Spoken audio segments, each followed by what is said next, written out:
Bom dia a todos, meu nome é Rubens Turci, hoje é o dia 3 de agosto de 2019 e eu quero falar um pouco para vocês sobre a criação da disciplina transdisciplinar CMT 014 oferecida no CCMN da UFRJ e que se chama Arte e a Ciência da Meditação.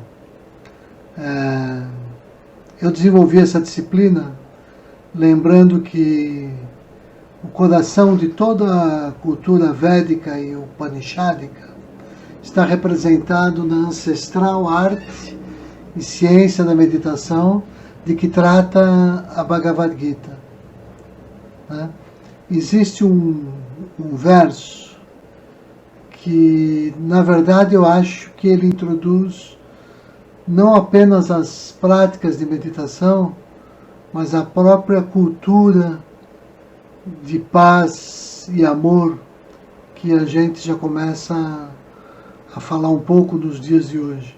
Trata-se do verso 2.69, ou seja, o verso 69 do segundo capítulo da Gita, que diz mais ou menos assim: aquele que tem a mente disciplinada está desperto para o que é noite para a maioria das pessoas.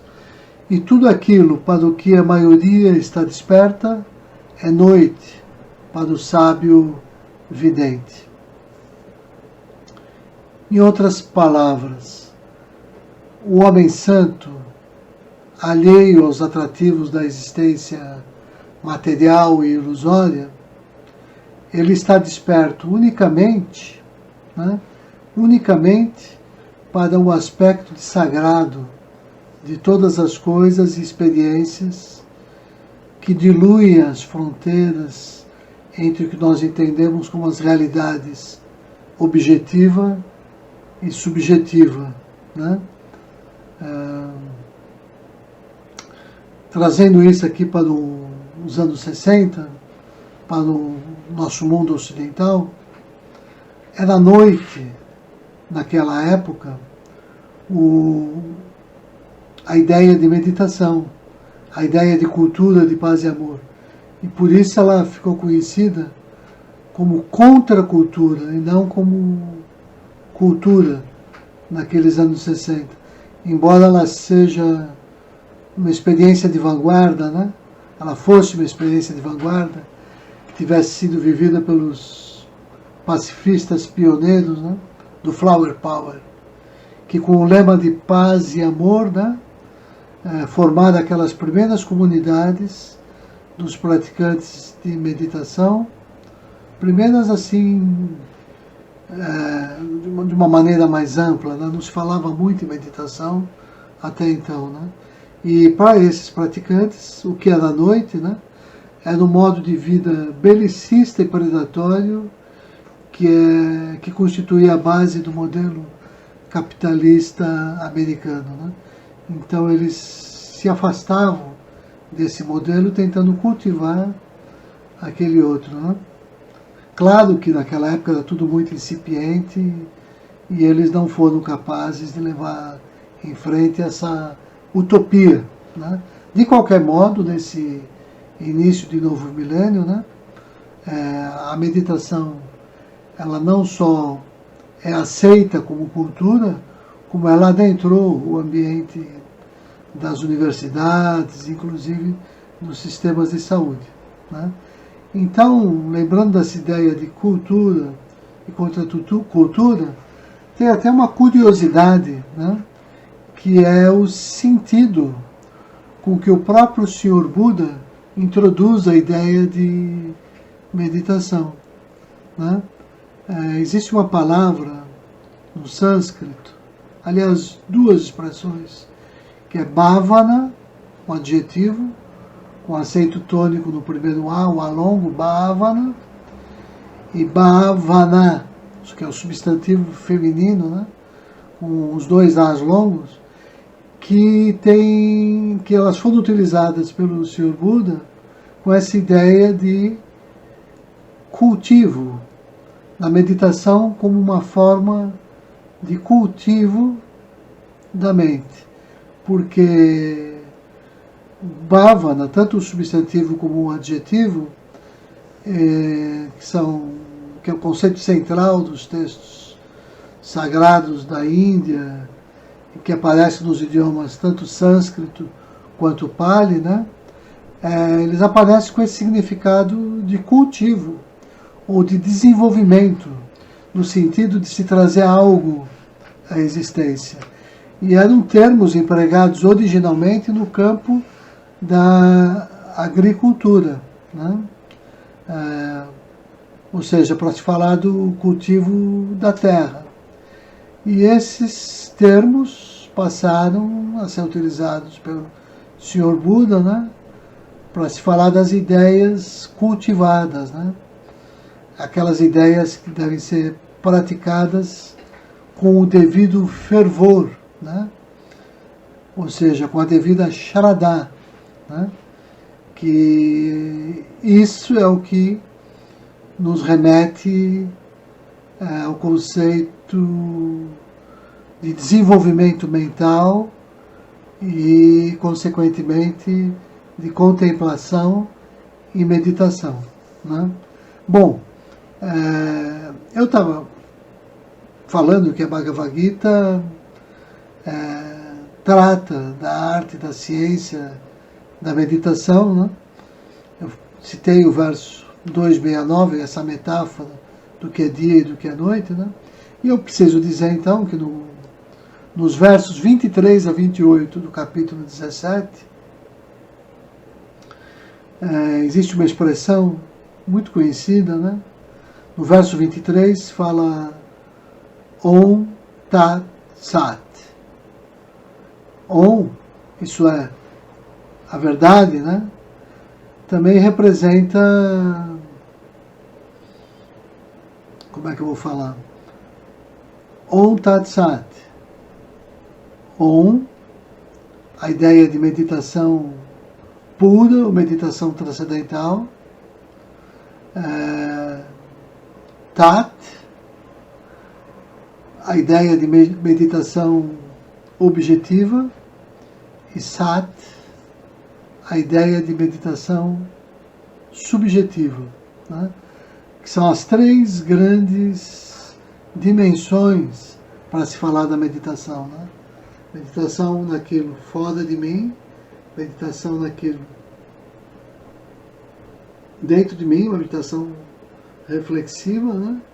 E a meditação pura ou transcendente, quando essa dicotomia sujeito-objeto, dentro e fora, praticamente desaparece, né? Então, bom, para falar sobre a meditação, a gente pode falar de uma maneira resumida por meio de 6 grandes metáforas, 3 principais e 3 secundárias, né? A gente pode dizer que a primeira referência que se tem notícia e que nos remete à ideia de meditação, né, é uma passagem do Rig Veda, no livro 1, na seção 164, na passagem, no item 20, né, onde aparece a metáfora dos 2 pássaros, que diz mais ou menos assim: 2 pássaros habitam na mesma árvore. Um se alimenta dos frutos e o outro observa em silêncio, né? Essa metáfora, na verdade, faz referência a esse processo mental que se passa dentro de nós, né? Onde sempre dentro de nós existem 2 vozes, como se fossem esses 2 pássaros. Um que tem todo o discurso, que age, que é como se fôssemos nós mesmos, vamos dizer assim, né? E o outro que é a testemunha de todo esse processo, né? O pássaro que observa em silêncio. A gente percebe que todas as formas, a maioria das formas de meditação, elas começam convidando a gente para prestar atenção no pensamento, na respiração, a nossa respiração, né? E ao prestar atenção na respiração, eu começo, né, a testemunhar os pensamentos. Eu percebo que existe, como se fosse duas pessoas entre nós, né? Aquela que está pensando e aquela que testemunha esse fluxo dos pensamentos. E é essa ideia que é pela primeira vez registrada no Rig Veda, né? Essa passagem depois vai ser reproduzida em algumas das principais Upanishads, por exemplo, a Mundaka Upanishad, no terceiro capítulo, na terceira sessão, logo na abertura dessa sessão, né? E existe uma segunda grande metáfora, que é a metáfora do cisne Hansa, que aparece na Mantrika Upanishad, né? Essa metáfora é como se fosse a ideia, a metáfora diz assim,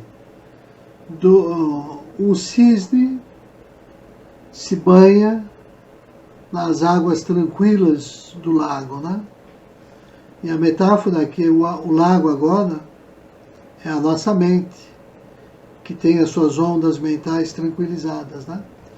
E aqueles dois pássaros da metáfora anterior do Rig Veda, né, agora estão unificados no cisne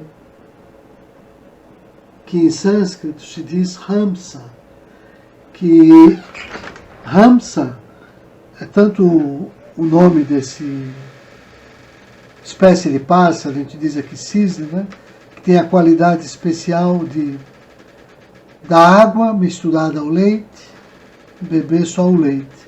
Ou seja, ele bebe a essência de tudo aquilo que ele, de todo o conhecimento com que ele se depara, ele sabe buscar a sua essência, né?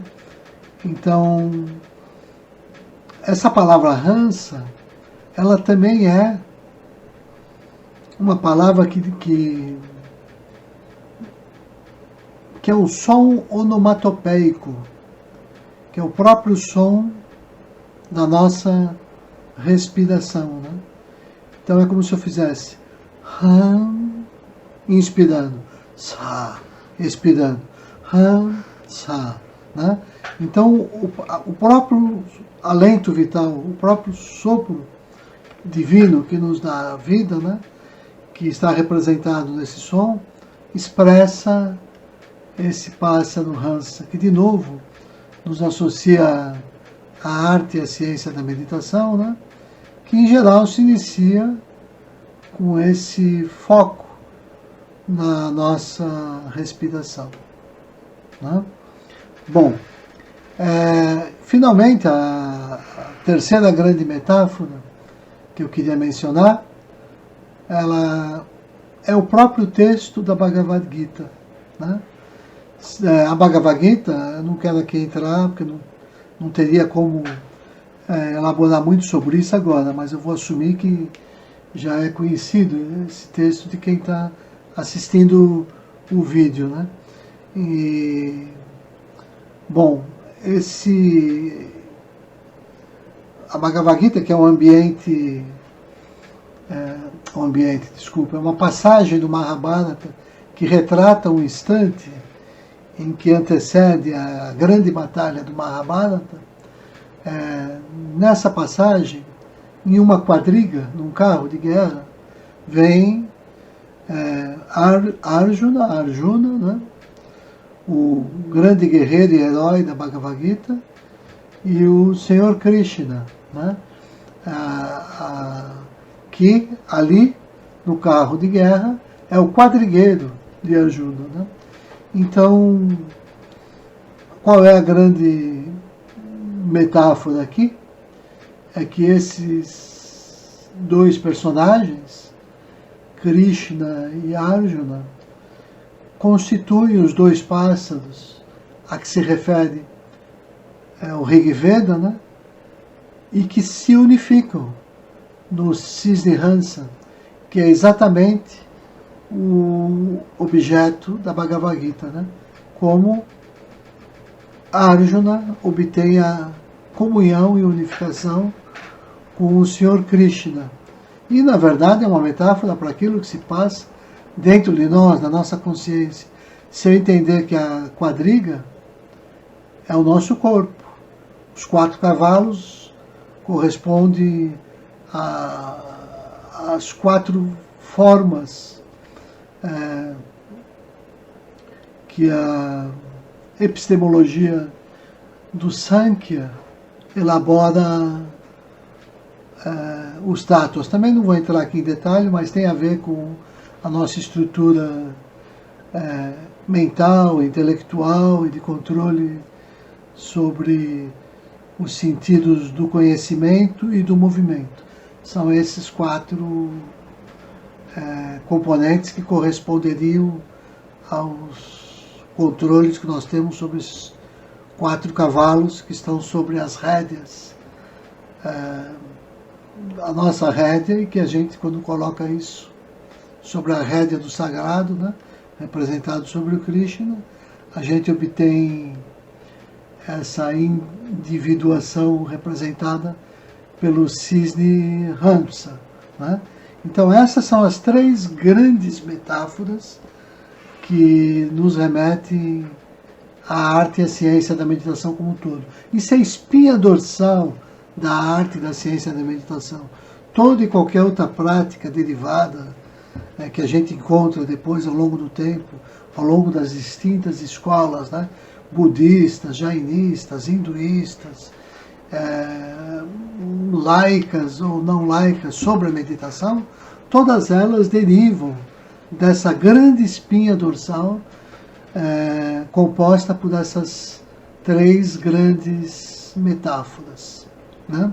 E existem 3 outras que ajudam a gente a elaborar melhor o que é de fato a prática da meditação, né? São as 3 metáforas secundárias que aparecem no próprio texto da Bhagavad Gita, né? A primeira delas, no verso 58, é a metáfora da tartaruga, que ela diz que, do mesmo modo que a tartaruga recolhe os seus membros para dentro do casco, quando nós nos recolhemos dos nossos sentidos para o interior de nós mesmos e a partir daí redefinimos o nosso modo de atuar no mundo pelos 5 sentidos, né? A gente está fazendo o primeiro movimento, que a gente chama de inversão do funcionamento do ser, né? De um funcionamento voltado para o mundo externo, para o samsara, e buscando um funcionamento que nos leve à revelação do nirvana, né?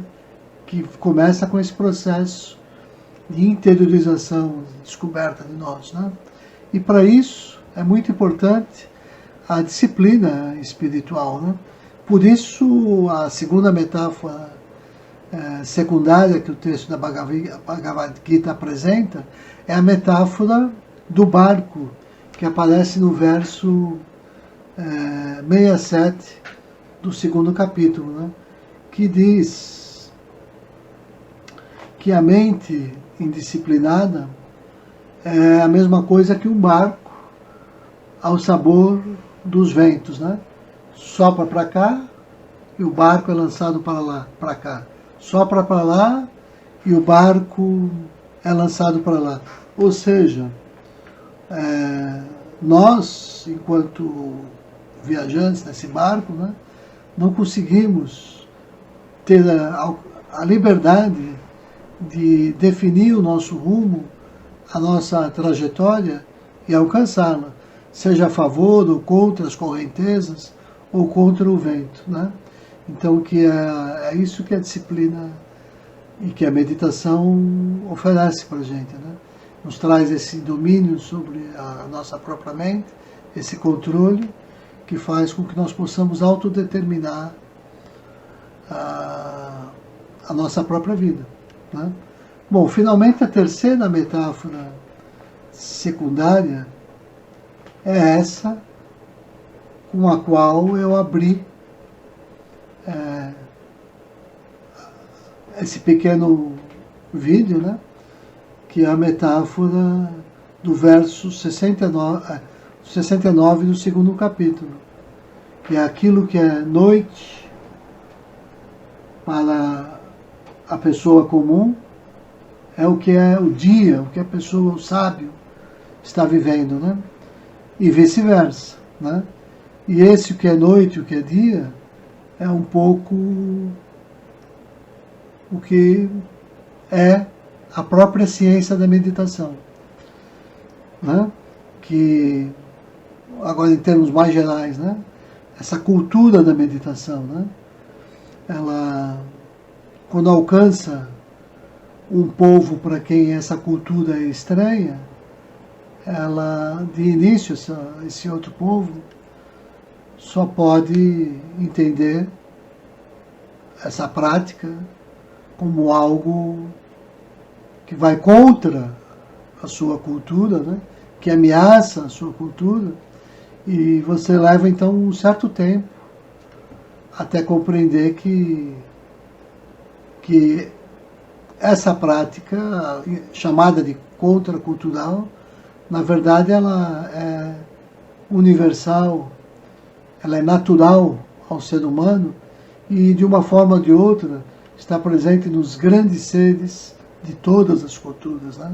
Talvez não assim no nível de todas as pessoas, e por isso o estranhamento provocado ali nos anos 60 e até pouco tempo, mas mesmo na nossa cultura ocidental, cultura fortemente materialista, né, os grandes expoentes da nossa cultura, eles praticavam aquilo que nós poderíamos chamar de meditação. Então é isso que eu queria dizer, que esse curso agora está sendo oferecido na UFRJ, né? E eu até quero utilizar esse vídeo como uma introdução para essa segunda versão do curso que a gente oferece agora a partir da semana que vem, né? E é também um convite para quem quiser conhecer um pouco mais sobre esse modo como nós olhamos para a arte e a ciência da meditação como essa cultura da paz e do amor, né? Que acessem o nosso blog e também o curso que a gente oferece pelo Instituto Realitas também, né? Um curso online aí pelo Instituto Realitas, né? Sobre a arte e a ciência da meditação. Curso presencial na UFRJ e o curso online pelo Instituto Realitas. Quem quiser conhecer sobre os conteúdos e o modo como eu me aproximei de toda essa ciência, lá na minha adolescência, né, há 45 anos, mais um pouquinho, então acesse o meu livro blog. Tá certo? É isso que eu queria dizer por hoje. Agradeço. Namastê.